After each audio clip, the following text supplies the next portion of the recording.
Then I ask how things are. They explain to me that the US is irritated and will send the extradition request, but for now, there is no great pressure.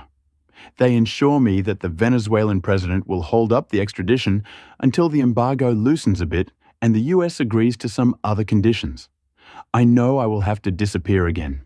Sooner or later, the US will find the way to tear me out of there.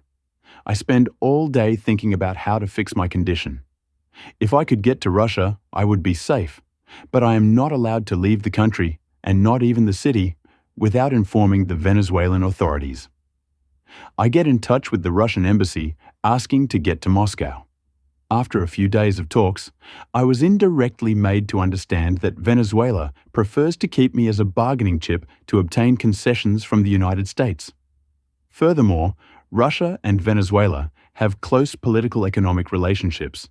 They were already informed of my presence in the country, and they had already viewed the files I delivered to the Venezuelans. So I'm stuck in this country, floating in this temporary and precarious condition. Walking through a suburb of the city, consisting of old houses and the homeless, I get an idea, and immediately I focus on that. A miracle. In the evening, I spend time in the poor neighborhoods, polluted by drugs and prostitution, assuming a shabby appearance and pretending to be homeless looking for drugs. Here it is very dangerous. I walk, looking around continually, as for $10, you can get killed. By day, I also decide to look for a job, as I can hardly go back to the US. In the end, after a few weeks, I am hired as a biology teacher assistant in a private institute for rich Venezuelans. My excellent score at the college and masters impressed the institute's director. However, I decide to tell him my story, at least in part. Sooner or later he would find out the story is in some newspapers. He says it is not his business. The important thing is that I do my job well.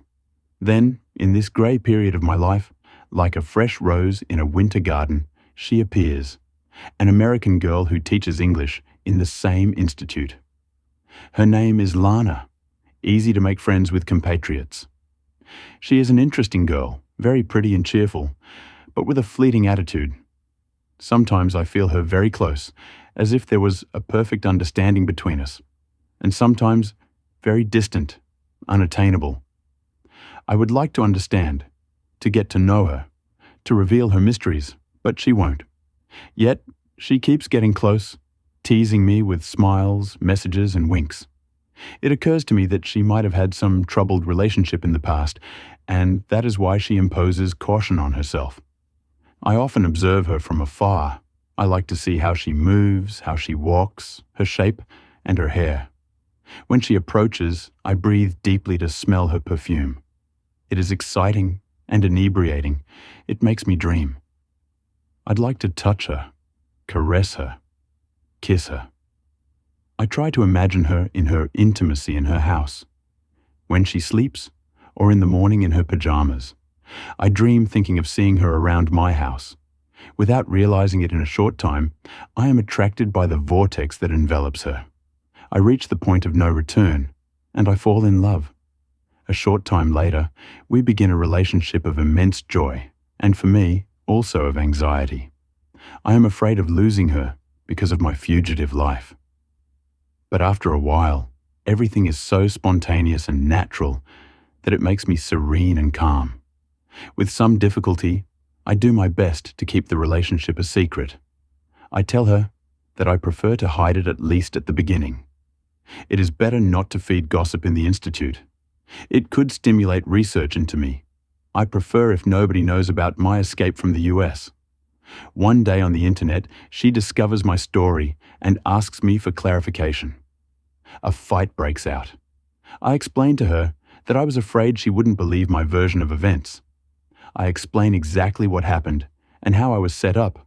I also explain why it is best to keep the relationship a secret. With some difficulty, she finally believes me and we make up. Happy weeks go by. We often go to the beach or walk through the highlands. They are the best moments of my life. I see in her my life's companion, the family I dream of, the nucleus I want to create where both of us can always take refuge from this selfish, cruel, and materialistic world.